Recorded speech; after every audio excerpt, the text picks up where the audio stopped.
우리가 지난주까지 제네바 교리문답을 통해서 10계명을 살펴보고 있습니다. 우리가 5계명까지 배웠죠. 우리 한번 화면을 보시면서 5계명까지 운을 따라서 10계명을 쉽게 외우기 위한 그러한 내용들을 함께 읽어보겠습니다.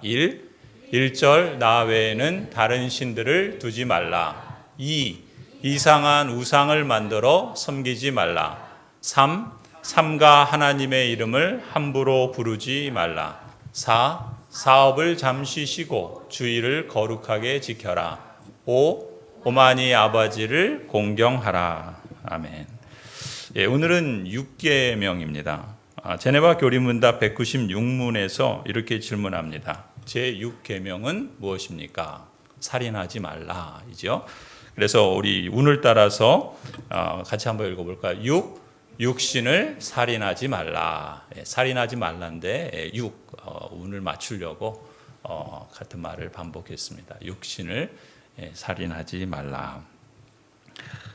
이 두 번째 돌판의 명령은 하나님을 사랑하는 것처럼 내 이웃을 내 몸처럼 사랑하라 이렇게 요약된다고 했죠.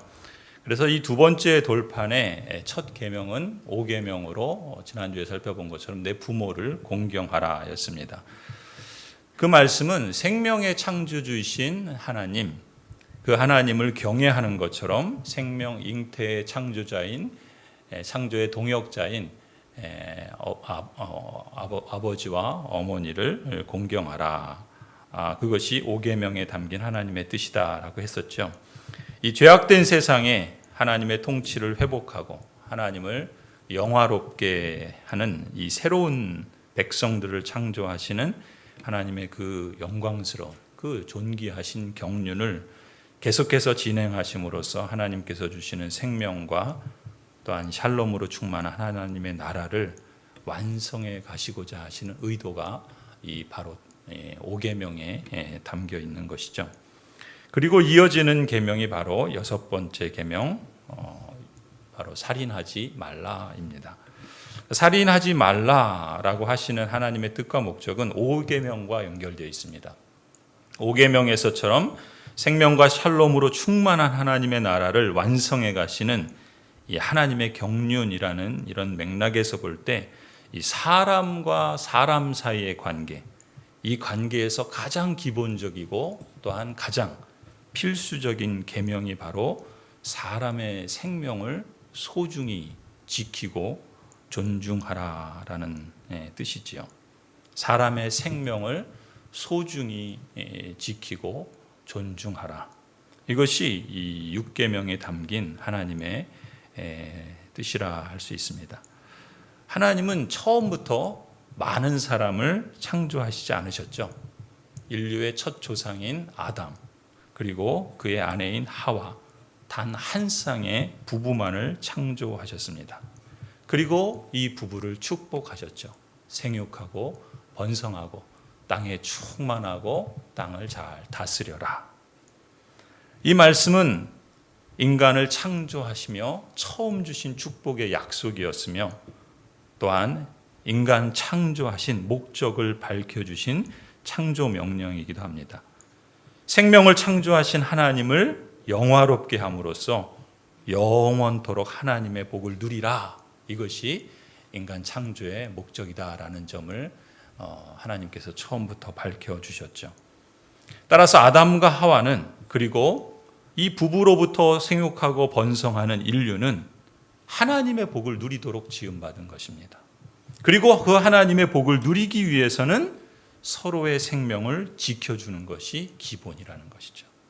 그리고 서로를 존중하고 죽이지 않는 것이 필수다라고 말씀하시는 것입니다. 요약해서 말하면 인간이 타락하기 전에, 다시 말해서 우리가 배운 인간의 사중 상태, 첫 번째 상태는 무죄 상태라고 했죠. 죄를 범하지 않은 하나님께서 처음 아담과 하와를 지으셨을 때의 상태. 이 무죄의 상태에 있을 때라도 살인하지 말라는 제6계명은 하나님께서 축복하신 생육하고 번성하는 하나님의 축복 명령을 누리는 길이었습니다. 그리고 하나님을 사랑하며 이웃을 사랑하는 이 사랑의 이중계명의 실제적인 순종으로서 의미가 있었던 것입니다. 하지만 안타깝게도 아담과 하와는 불순종하죠. 죄를 범하고 타락하게 됩니다. 그리고 첫사람 아담과 하와가 낳은 첫 아들 가인이죠. 첫 아들 가인이 범한 범죄는 바로 자기 동생 아벨을 죽이는 살인이었습니다. 엄마의 뱃속에서 태어난 최초의 인간은 바로 살인자였다라는 것이죠. 창세기 4장 11절을 한번 보세요. 여기 보시면 살인죄로 인해서 가인은 하나님이 축복하신 땅에서 쫓겨납니다. 하나님에게 멀어지는 거죠. 하나님을 예배하는 자리에서 멀어짐으로써 그만큼 하나님의 축복과 멀어지게 된 것입니다. 게다가 그를 만나는 사람마다 자신을 죽이려고 할 것이라는 두려움에 가인은 사로잡힙니다. 창세기 4장 15절을 보시면 하나님께서 그런 가인을 긍휼히 여기셔서 가인을 죽이는 자는 7갑절로 벌을 받을 것이다 라는 말씀을 하시고 그에게 표를 찍어서 보호해 주시죠. 하지만 정작 가인은 자기 스스로가 저지른 저주를 평생 품에 안고 살게 됩니다. 이러한 살인과 이러한 폭력은 가인의 후손인 라멕에 이르러서는 이 라멕이 부르는 노래를 보면 더 끔찍할 정도로 만연해집니다. 창세기 4장 23절 24절에 라멕이 자기 아내들에게 이렇게 말합니다. 아다와 실라는 내 말을 들어라. 아다와 실라가 아마 라멕의 부인인 것으로 보여요. 라멕의 아내들은 내가 말할 때 귀를 기울여라. 나에게 상처를 입힌 남자를 내가 죽였다. 나를 상하게 한 젊은 남자를 내가 죽였다. 가인을 해친 벌이 7갑절이면 라멕을 해치는 벌은 77갑절이다. 하나님께서 가인에게 그의 살인죄로 인한 그 두려움과 저주 아래 그래도 그를 긍휼히 여기셔서 그를 죽이는 자를 7갑절로 갚아주겠다라는 표를 주셨는데 라멕은 그 말을 이용해서 이렇게 말하는 거예요. 가인을 해친 벌이 7갑절이면 라멕을 해치는 벌은 77갑절이다. 무슨 말이겠습니까? 라멕은 지금 하나님을 조롱하고 있는 거예요. 가인을 죽이면 7갑절이라고? 그럼 누가 나를 죽이게 되면 내가 77갑절로 갚아줄 거야. 하나님께서 가인을 보호하시려고 7배의 벌을 예비하셨다면 자신을 위해서는 77배의 벌을 예비하셔야 할 것이다 라는 식으로 하나님을 우습게 하고 우습게 여기고 하나님께 도전하는 것입니다. 자신을 자랑하고 교만을 떠는 것이죠. 라멕은 마치 자신이 하나님보다 위에 있는 자처럼 행세했습니다. 이런 식의 무례함, 이런 식의 만용, 라멕은 하나님을 조롱하며 반역하죠. 하나님은 홍수를 통해서 이러한 인생들을 다 쓸어 심판하십니다. 하나님께서 이러한 사람들을 홍수로 심판하신 것처럼 하나님께서는 이런 자를 가만히 두시지 않고 반드시 심판하십니다. 그리고 노아 시대에 이르게 되죠. 노아 시대에 이르게 됐을 때 어떻게 됩니까? 그 죄와 악은 최고조에 그야말로 최고조에 도달하게 됩니다. 창세기 6장 5절에 보면 주님께서는 사람의 죄악이 세상에 가득 차고 마음에 생각하는 모든 계획이 언제나 악한 것뿐임을 보시고서 땅 위에 사람 지으셨음을 후회하시며 마음 아파하셨다 기록합니다. 하나님께서는 결국 생명 있는 모든 피조물들과 세상 모든 사람을 홍수로 다 심판하시고 죽이십니다. 하나님께서 당신의 형상으로 지으신 존귀한 인생을 하나님께서 친히 다 심판하십니다. 다만 노아와 그 가족에게만 은혜를 베푸셔서 그들의 생명을 지켜주심으로 하나님께서 약속하시고 언약하신 하나님의 나라를 이루고자 하시는 그 변함없는 하나님의 계획과 하나님의 그 경륜은 중단 없이 지속해 가십니다. 하나님께서는 이 홍수 심판을 통해서 두 가지를 분명히 말씀하신 것입니다. 첫 번째는 생명의 주인은 오직 생명의 창조주이신 하나님뿐이시다라는 사실입니다. 그리고 생명을 주신 분이 하나님이시라면 생명을 취하실 수 있는 분도 오직 하나님뿐이시라는 것입니다. 하나님의 형상으로 창조된 인간을 피조물인 인간이 다른 인간을 죽이는 일은 그것은 하나님을 모독하는 것이고 하나님께 반역하는 것이며 하나님의 뜻을 거스리며 하나님께서 사람을 창조하신 창조의 목적을 거역하는 것입니다. 홍수 심판 이후에 하나님께서는 처음 아담에게 주셨던 창조 명령을 다시금 노아에게 재확인시켜 주시면서 노아를 축복하십니다. 창세기 9장이죠. 1절에 하나님이 노아와 그의 아들들에게 복을 주시며 말씀하셨다. 생육하고 번성하여 땅에 충만하여라. 아담에게 주셨던 그 창조의 명령, 인간을 창조하신 목적, 그리고 그 창조의 목적을 이루도록 하나님께서 명령하신 그 뜻을 다시 한번 노아에게 상기시켜 주시며 노아를 축복하시고 그의 자손들을 축복해 주십니다. 그러면서 6절에 이렇게 말씀하세요. 사람은 하나님의 형상대로 지음을 받았으니 누구든지 사람을 죽인 자는 죽임을 당할 것이다. 살인하지 말라라고 하시는 하나님의 명령의 근거는 어디에 있는가? 하나님께서 사람을 하나님의 형상으로 지으셨다는 것이죠. 타락하였지만 그러나 여전히 하나님의 형상은 인생에게 남아있는 것이죠. 그러니 누구든지 사람을 죽인 자는 하나님을 모욕하는 것이고 또 창조주이신 하나님께 반역하는 것이며 그러한 자는 죽임을 당할 것이다. 그러면서 다시 한번 7절에 말씀하시죠. 너희는 생육하고 번성하며 땅에 편만하여 거기에서 번성하여라. 하나님께서는 살인하지 말라는 명령을 거듭 강조해 주신 것입니다. 제6계명을 통해서 이루고자 하시는 하나님의 뜻과 목적은 하나님의 형상으로서 생육하고 번성해서 땅에 충만하라는 하나님의 이 언약적 축복이 여전히 성취되도록 하기 위함이었다라는 것이죠. 그래서 창조주시며 왕이신 하나님의 통치를 죄로 인해서 타락한 이 땅에서 다시금 회복하시고 하나님을 영화롭게 하는 새로운 백성을 창조하시는 당신의 경륜을 이루어 가시는 것입니다. 은혜로우신 하나님께서는 지금도 여전히 하나님이 주시는 생명과 샬롬으로 충만한 하나님의 나라를 완성해 가시기를 기뻐하시는 것이죠. 성도 여러분, 사람은 불순종과 죄로 인해서 타락하였지만 여전히 하나님의 형상으로 지음받은 존귀한 존재입니다. 특히 그리스도 예수 안에서 구속을 받은 언약 백성들은 그런 의미에서 십계명의 말씀을 순종함으로써 이러한 언약적 축복을 누린다 믿습니다.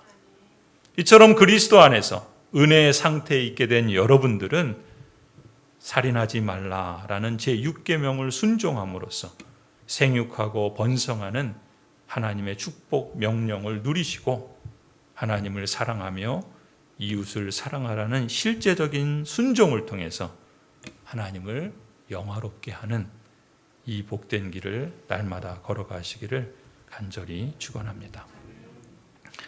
계속해서 제네바 교리문답 197문을 보시면 이렇게 질문합니다. 이 계명은 오직 외적인 살인 행위만을 금지한 것입니까? 우리 같이 한번 읽어볼까요? 그렇지 않습니다.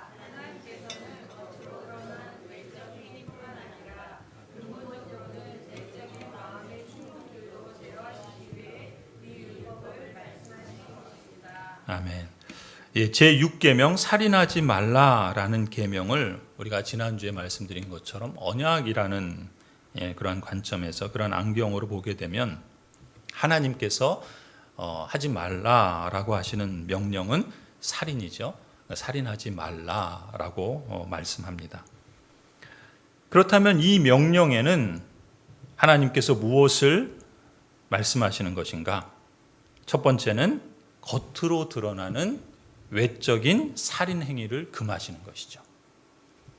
우리가 말 그대로 살인하는 이러한 죄를, 이러한 행위를 범하지 말라라고 말씀하시는 겁니다. 그런데 그것으로 국한된 것은 아니다라는 것이죠. 두 번째로는 하나님께서 보실 때는 근본적으로는 내적인 마음에서 일어나는 충동들도 일종의 살인이라고 보신다는 거예요. 우리 가운데 평생 살인이라고 하는 이런 끔찍한 죄를 범할 사람은 없으리라, 또 없게 되기를 바랍니다. 그런 점에서 이 6계명은 나와는 상관없는 계명이지라고 생각하실지 모르지만 그렇지 않다는 것입니다.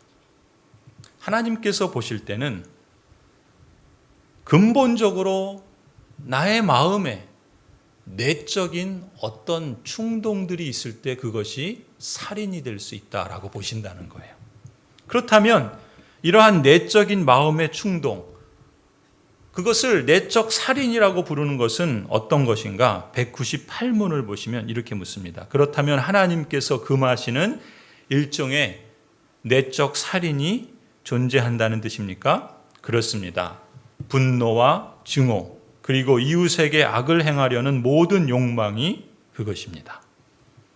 내적 살인이 뭐라고요? 그리스도인이라면 반드시 제어해야 할 내적인 마음의 충동들이란 무엇이라고요? 분노라는 것입니다. 증오라는 거예요. 그리고 이웃에게 악을 행하려는 어떤 형태의 욕망, 그것이 다 내적인 살인이다, 이렇게 말씀합니다. 그리고 살인하지 말라라고 말씀하시는 거예요. 우리 가운데 이러한 내적 살인에 해당되지 않는다라고 할 수 있는 사람은 과연 몇 명이나 될까요? 어느 목사님은 생명이라는 것은, 우리가 생명은 뭡니까? 호흡한다는 거죠. 그러나 생명은 호흡의 문제가 아니라 관계의 문제다라고 표현을 합니다. 그러면서 이런 설명을 덧붙여요. 어떤 사람과 내가 어떤 식으로든 관계하고 있는 것 자체를 싫어하는 경우가 있을 수 있다는 거죠. 난 저 사람은 같은 공간에 있는 것도 싫어. 쳐다보기도 싫고, 같은 시간에 예배드리기도 싫고, 아니, 저 인간을 보는 게 나는 이런 식으로 만약에 생각한다고 생각해 보세요. 그건 뭐라고요? 생명이라는 것은 그냥 호흡하면서 사는 문제가 아니라 사람과 사람 사이의 관계의 문제라는 것입니다. 가령 저 사람이 내 위에 있는 게 싫어. 시기하고 증오하고 분노의 마음이 생기고, 그래서 복수심이 생기기도 하는 거죠. 그러다 보면 나도 모르게 그런 사람이 그냥 없어졌으면 좋겠다. 심지어는 내가 없애버려야 되겠다. 이런 마음을 먹는 경우도 없지 않다는 것입니다. 사실 제가 이 설교를 준비하면서 하나님이 기뻐하시는 예배, 하나님께 합당한 예배라는 책에 우리 그 네덜란드에서 제2의 종교개혁을 이루는데 큰 역할을 했던 목사님이 쓴 책에 이 살인하지 말라는 것에 대한 그 설교한 내용들을 보면서 너무 세부적으로 잘 얘기를 해놔가지고 그 읽으면서 마음이 막 이렇게 막 떨리고 막 두렵더라고요. 이렇게까지 말씀하시는 게 이게 다 살인이구나. 근데 그게 성경에 있는 이야기들을 다 하시는 거예요. 성경에 나타난 사례들을 이렇게 다 하나씩 말씀하시는데 그 어느 것 하나도 지금 우리의 삶에서, 아니 제 삶에서 해당 안 되는 게 없는 거예요. 그러면서 막 두려운 마음이 한편으로는 생기게 되었습니다. 그래서 그걸 다 소개할까 하다가 시간이 너무 많이 갈 것 같고 또 여러분도 충격을 받으실 것 같아서 이렇게 그냥 간단하게 말씀을 드립니다. 여러분, 생명의 본질이 하나님과의 관계에 있죠, 그렇죠? 그리고 또 사람과 사람 사이의 관계에 있습니다. 그런 말 하죠. 지옥 같다. 저 사람하고 사는 게 지옥 같다. 저 사람하고 사는 게 나는 너무나도 기쁘고 천국 같다. 그렇잖아요? 호흡하며 사는 것이 생명의 전부는 아니죠. 누구와 함께 살아가느냐? 하나님과의 관계가 생명이라면 사람과의 관계도 역시 생명의 문제인 것입니다. 그런데 만일 내가 어떤 사람과의 관계에서 나와 전혀 상관이 없는, 나와 무관한 저 멀리 미국이나 아프리카나 어떤 모르는 나라에 사는 사람과의 관계라면 사실 아무 문제가 없겠죠. 내가 매일 사는 사람, 내가 매일 접하는 사람, 내가 매일 일하는 사람, 내가 매일 만나는 사람, 이러한 사람들과의 관계에서 혹 나의 행동이나 나의 말이나 아니 보이지 않는 내 속에 있는 마음이라도 그 관계를 의도적으로 끊으려 하는 것이야말로 살인이다. 이렇게 말하는 거예요. 왜냐하면 왜 그렇습니까?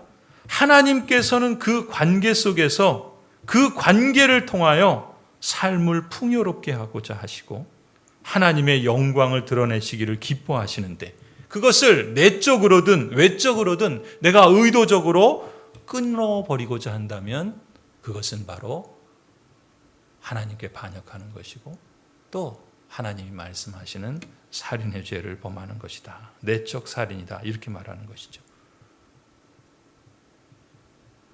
하나님의 언약 백성에게서는 적어도 그렇습니다. 바로 이러한 모든 상태를 두고 제네바 교리문답은 내적 살인이라고 부르는 것이죠. 요약하면 하나님께서 제6계명에서 살인하지 말라라고 말씀하실 때는 사람을 죽이는 살인, 겉으로 드러난 외적 행위뿐만 아니라 근본적으로는 내적인 살인, 가령 다른 사람에 대한 분노, 증오, 그리고 다른 사람, 또 이웃에게 악을 행하려는 모든 욕망, 이런 내적인 충동들도 제어하라 이렇게 말씀하시고 하신 것이다라는 것이죠. 그리고 199문을 보시면 여기서 한 걸음 더 나아가라고 말씀합니다. 그러면 우리가 이웃을 증오하지 않거나 악한 뜻에서 해를 끼치지 않는다면 이 계명을 성취한 것입니까? 같이 한번 읽을까요? 아닙니다. 하나님께서는 증오를 정죄하시고 이웃에게 해를 끼치는 것을 금하심으로써 우리가 온전한 마음으로 거짓 없이 이웃을 사랑하고 그들을 보호하고 지키기 위해 성실히 노력할 것을 요구하십니다. 아멘. 하나님께서 우리에게 요구하시고 기대하시는 뜻은 다른 사람에게 대한 증오, 시기,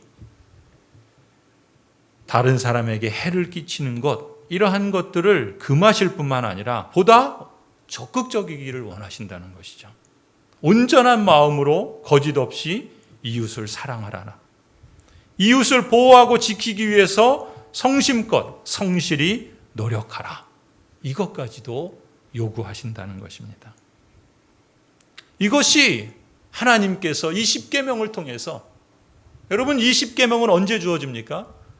이스라엘 백성들이 노예 생활을 하며 종노릇하는 그야말로 망가진 깨어진 인생을 살던 사람들이 하나님의 구원과 큰 능력에 구속의 은총을 입어 드디어 약속의 땅 가나안을 가면서 신의 산에서 받은 말씀 아닙니까?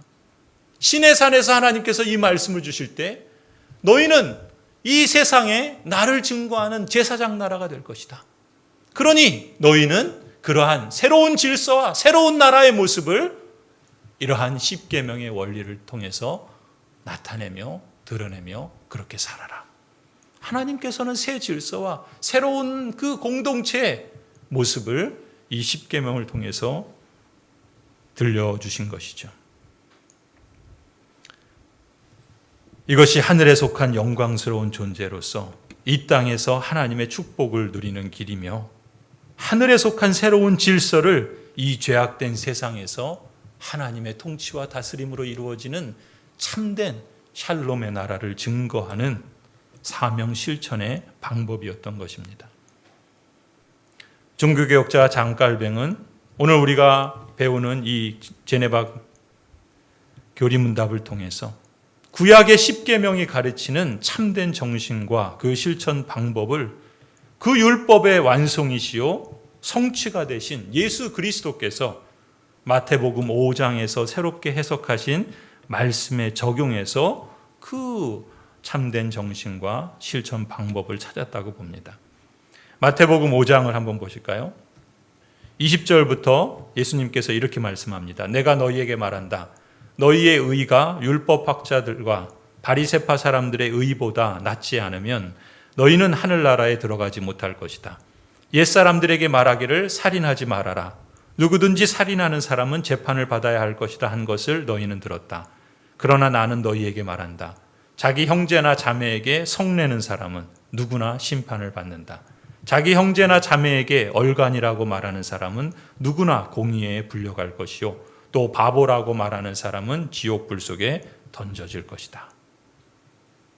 오늘 우리가 본 제네바 교리문답의 그 내적 살인을 장깔뱅은 바로 이러한 예수님의 가르침에서 찾았다 봅니다. 예수님은 20절에서 이렇게 말씀하시죠. 그리스도인의 의가 바리새파 사람들의 의보다 더 나아야 한다. 바리새인들은 율법을 어떤 특정 행동으로만 제한함으로써 율법의 정신을 오히려 죽이는 결과를 낳았습니다. 그래서 예수님은 그들을 외식하는 자다 이렇게 심하게 꾸짖으셨죠. 무슨 얘기입니까? 예수님께서는 율법이 요구하는 최소한의 외적인 행동만 하는 것을 율법의 정신이라고 말하는 게 아니에요. 살인하지 말라. 그러니까 나는 살인하지 않으면 나는 이 율법을 다 지킨 거야. 이렇게 말씀하시지 않았다는 거예요. 최소한의 외적인 행동만이 아니라 율법을 주신 하나님의 뜻을 헤아리면서 내면에 품은 동기와 그 마음까지도 율법의 정신. 율법의 정신이 뭡니까? 하나님을 사랑하고 이웃을 내 몸처럼 사랑하라 하는 이 사랑의 이중 계명을 최대한 실현하라는 뜻에서 율법 10계명을 주셨다는 것이죠. 주님께서는 언약 백성들에게 율법을 주신 본래의 온전함을 회복시켜 주시고자 하셨던 것입니다. 그래서 21절 마태복음 5장 21절부터 우리가 22절까지만 지금 화면에 보시지만 계속 이어지는 예수님의 그 설교의 말씀을 보시면 율법학자들과 바리새파 사람들보다 더 나은 의는 무엇인가? 예수님은 구체적인 사례를 들면서 가르치시죠. 하나님 나라의 시민으로서 우리가 새로운 삶의 질서와 삶의 원리를 이 땅에서 살아내며 나아갈 때 세상에 속한 사람과는 다른 독특성과 그리고 그러한 능력을 주신 하나님의 영광을 드러내는 자가 되게 하시고자 했다는 것입니다. 그러한 내용에는 살인에 대한 것이 있고 화해하는 것, 또 간음의 문제, 이혼과 재혼의 문제, 맹세하는 것, 보복하는 것, 원수를 사랑하는 것 이런 내용들이 계속되어집니다. 예수님께서는 이러한 사례들을 통해서 율법의 요구를 파괴하는 것이 아니라 오히려 더욱더 온전하게 완성하신다라는 말씀을 모세에게 주셨던 10계명에 적용해서 가르치시는 겁니다. 그런데 여러분 흥미로운 사실은 뭐냐면 예수님께서 사례로 드신 이러한 것들은 하늘에선 없는 케이스들이에요. 무슨 얘기입니까? 살인, 하늘나라에 있을까요? 간음, 이혼, 보복 이런 것들이 하나님 나라에 있을 리가 없습니다. 주님께서 그렇다면 이러한 현실적인 문제들을 다루어 주셨던 것은 주님의 제자들로서 우리가 하늘에 속한 사람들이지만 이 땅을 밟고 살아가는 동안 하나님 나라의 시민다운 일상생활들을 훈련하고 하나님의 통치 아래 사는 법을 실감하라고 우리에게 안내해 주셨다는 것이죠. 10계명이 그렇고 그리고 그것을 해설하신 예수님의 뜻도 그런 것입니다. 그래서 예수님께서는 이런 표현을 자주 하세요. 모세의 율법을 예로 들면서 너희는 이러이러하게 하라고 들었지만 그러나 나는 너희에게 이렇게 말한다 라고 하면서 지금 예수님께서 선언하시는 법이 모세의 율법을 능가하는 모세의 율법보다 완벽한 것임을 드러내는 것이죠.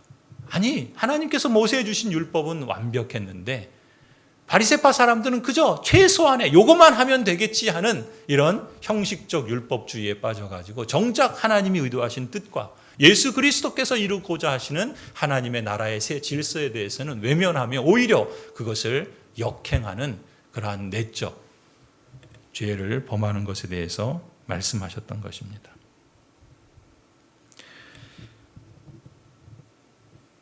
모세 율법을 가르칠 때 학자들과 바리새인들은 최소한의 율법이 요구하는 것만 외적으로 행동하면 된다고 가르쳤죠. 살인하지 말라. 이것은 최소한 다른 사람을 죽이는 행동만 하지 않으면 살인이 아닌 것입니다. 간음하지 말라. 최소한 다른 사람과 직접적인 간음 행위만 하지 않으면 간음이 아니라고 여기는 것입니다. 따라서 율법학자들과 바리새파 사람들은 다른 사람이 피를 흘려 죽이는 행위만 하지 않는다면 자신들은 내적으로 관계 속에서 어떻게 살아도 계명을 지켰다라고 생각했다는 것이죠. 하지만 예수님의 새로운 법은 그런 외적인 살인 행위만이 아니라 그런 행위를 유발시킬 수 있는 내면의 마음, 가령 형제를 무시하는 태도나 미움이나 차별이나 증오의 마음이나 내면의 동기까지도 내적인 살인으로 말씀하셨던 것입니다. 그렇기 때문에 최대한으로 하나님을 사랑하고 최대한으로 이웃을 사랑하는 것이 이 율법에 하나님의 담긴 뜻이다라는 것이죠. 그것이 그리스도께서 주신 새 계명이고 그리스도께서 성취하시고 우리에게 요구하시는 그리스도의 법입니다. 한마디로 예수님이 안내하는 새로운 삶의 원리와 질서는 겉으로 보여지고 드러나는 외적인 행동뿐만 아니라 그 행동을 유발하는 내면의 동기까지도 최대한 사랑의 이중계명을 실천하는 순종으로 나타나기를 기대하셨다는 것이죠. 그래서 살인하지 말라라는 계명을 확장해서 예수님은 형제나 자매에게 성내고 모욕하는 말, 그러한 행동에 대해서도 적용하셨던 것입니다. 22절이 그것이죠. 그러나 나는 너희에게 말한다. 자기 형제나 자매에게 성내는 사람은 누구나 심판을 받는다. 자기 형제나 자매에게 얼간이라고 말하는 사람은 누구나 공의회에 불려갈 것이요. 또 바보라고 말하는 사람은 지옥 불 속에 던져질 것이다. 여러분, 이 말씀은 이방인들에게 하신 말씀이 아니에요. 자신이 언약 백성이라고 믿던 사람들에게, 자신은 경건하고 종교적이고 또한 신앙이 있는 사람이라고 믿는 사람들에게 예수님께서 친히 하신 말씀입니다.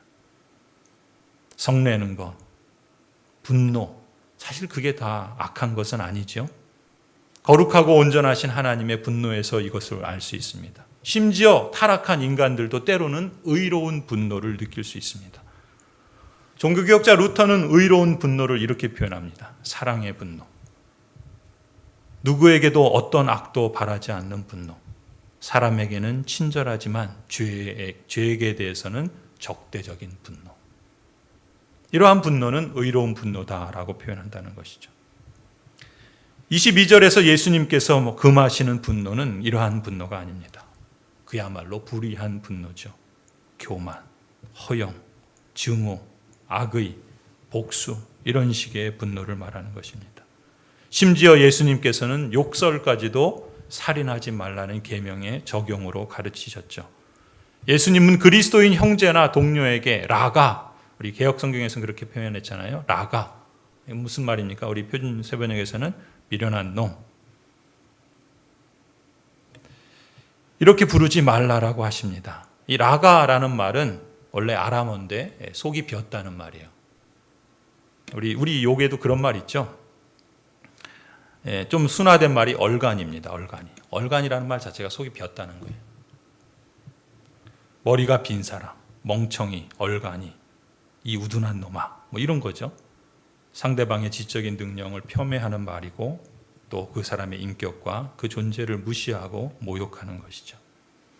바보라고 번역된 이 헬라어 단어는 반역자, 배교자, 추방당한 사람을 의미하는 그러한 히브리어를 음역한 것이라 그래요.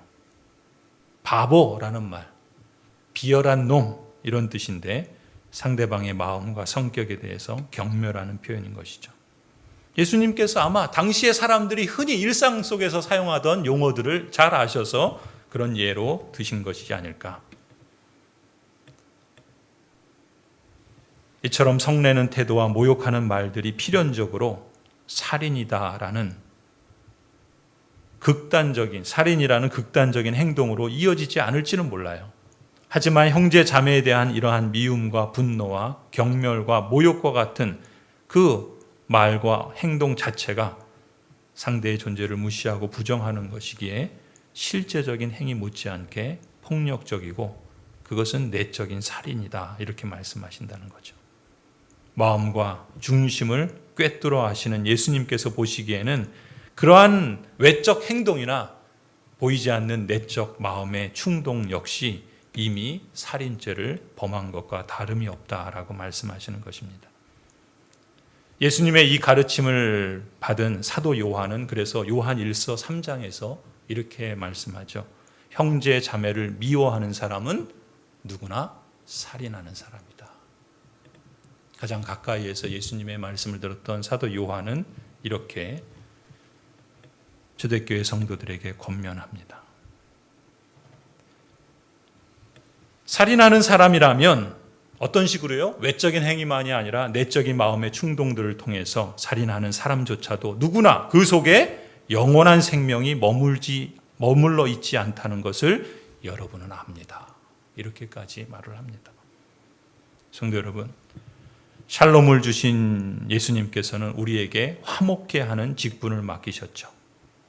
마태복음 5장 23절부터 보시면 예수님은 이렇게 말합니다. 제단에 예물을 드리려고 하다가 너의 형제나 자매가 너에게 어떤 원한을 품고 있다는 생각이 나거든 너는 그 제물을 제단 앞에 놓아두고 먼저 가서 너의 형제나 자매와 화해하라 라고 말씀하십니다. 구체적인 실천을 명령하시죠. 달리 말하면 욕을 듣는다거나 모욕을 당한 그 사람이 생각났다면 하나님께 예배하고 예물을 드리는 것보다 가서 먼저 화해하는 것, 급히 화해하라 이렇게 표현하시는 겁니다. 화해가 제사보다 우선이라는 뜻이고 화해할 기회를 놓치지 말라라는 뜻이죠. 예수님께서는 심각한 원한이나 불화만이 아니라 사소한 거리낌까지 평화롭게 해결하길 바라시며 상대방이 나의 사과를 받아들일 때까지 애쓰라고 권면하시는 것이라 봅니다. 사실 예수님의 말씀은 오늘 우리가 살아가는 이 세상, 자기중심적이고 죄악된 세상을 살아가는 우리에게는 사실 적지 않은 믿음의 도전이 분명합니다. 하지만 그 가르침과 실천이 그저 실현 불가능한 이상주의를 말하는 것이 아니죠. 제자들이 주님이라고 고백하는 예수님처럼 예수 그리스도의 십자가에 가시적으로 눈에 보이는 형태로 참여하는 것이라 예수님께서 부르시는 것입니다. 예수님의 의도는 무엇입니까? 이렇게 말씀하시면서 예수님은 결론적으로 마태복음 5장 48절에서 이렇게 말합니다. 그러므로 하늘에 계신 너희 아버지께서 완전하신 것 같이 너희도 완전하라. 여러분 얼마나 놀라운 예수님의 말씀입니까? 예수님은 적어도 그리스도 안에 있는 언약 백성을 이런 안목으로 보시는 거예요. 우리는 도저히 우리 자신을 완전하다고 온전하다고 볼 수 없는데 근데 예수님께서는 이러한 말씀을 통해서 하나님께서 구속하신 그 언약 백성들이 어느 자리에까지 도달하고 그러한 사람들이 얼마나 존귀하고 영광스러운 위치에 이르게 될 것인가를 말씀하시는 것입니다. 아버지의 온전하심과 같이 너희도 온전하라. 하나님의 성품을 새롭게 옷 입고 하나님 나라의 새로운 질서를 새롭게 추구하면서 그게 하늘에서가 아니라 이 땅에서 그렇게 살아라 말씀하시는 거죠. 죄로 인해서 우리 존재의 가치가 무너진 그리고 관계의 질서가 깨진 이 세상에서 원래 창조하신 하나님 나라에 속하게 된 하나님 아버지의 자녀들이 세상과는 다른 존재로 회복된 정체성을 인식하고 세상과 구별되어 살아감으로써 생육하고 번성하여 땅에 충만하라, 땅을 다스리라 약속하시고 복 주셨던 이 축복을 실제적으로 누리라는 것입니다. 하나님이 다스리시는 새로운 질서, 참된 생명과 온전한 샬롬을 확대하는 하나님의 나라를 증거하도록 우리를 부르셨다 믿습니다. 어쩌면 이것이 우리로서는 불가능하기 때문에 하나님은 우리로 하여금 끊임없이 하나님의 나라가 예수 그리스도를 통해서 완성될 것을 소망하게 하시는지 모릅니다. 예수님의 동생이요 또 초대교회 지도자 중에 한 사람이었던 야고보 장로는 야고보서 1장 27절에서 죄악된 세상 속에서 구원으로 부름받고 다시 그 세상 안으로 보냄받은 우리 그리스도인들이 추구해야 할 경건을 이렇게 요약합니다. 하나님 아버지 앞에서 정결하고 더러움이 없는 경건은 곧 고아와 과부를 그 환난 중에 돌보고 또 자기를 지켜 세속에 물들지 아니하는 그것이니라. 하나님께서 보시기에 깨끗하고 흠이 없는 경건, 하나님 아버지와 같이 온전한 것, 그러한 경건은 고난을 겪고 있는 고아들과 과부들을 돌보아 주는 것이죠. 자기를 지켜서 세속에 물들지 않게 하는 것이다 라고 말씀합니다. 세상을 밟고 살아가지만 세상에 속하지 않은 하늘 시민으로서 우리는 자기 정체성을 지키며 세속에 물들지 아니해야 된다는 것이죠. 또한 우리는 하늘에 속한 자이지만 세상으로 보냄받은 그리스도의 대사로서 하나님 나라의 질서를 실천하고 증거함으로써 예수님처럼 이 세상에서 제사장적인 사명을 감당하는 영광스러운 존재라는 것을 실감하라는 것이죠. 여러분 옆 사람에게 한번 이렇게 말씀해 주시겠습니까? 그대는 하늘 시민이요 그리스도의 대사입니다.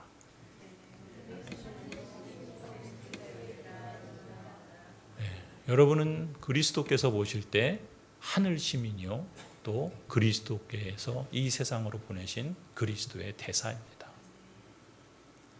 또 이렇게만 한번 말씀해 주세요. 그대는 주님께서 보내신 영광스러운 존재입니다.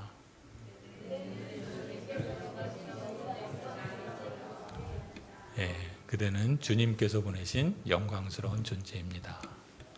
그렇습니다. 이것을 우리 안에서 가능하게 하시는 분이 성령 하나님이시죠. 우리와 함께 계신 성령 하나님의 능력이 우리가 하나님의 거룩한 자녀이며 하나님 나라를 세상에 증거하는 제사장적인 사명을 이루도록 일하시는 줄을 믿습니다. 여러분 안에서 착한 일을 시작하신 하나님께서 그리스도 예수의 날에 이루실 줄을 확신합니다. 그러므로 우리 또한 그리스도의 법을 따라서 감사로 믿음의 열매를 맺어가며 하나님을 영화롭게 하는 복된 삶을 실감하시기를 간절히 축원합니다. 기도하시겠습니다.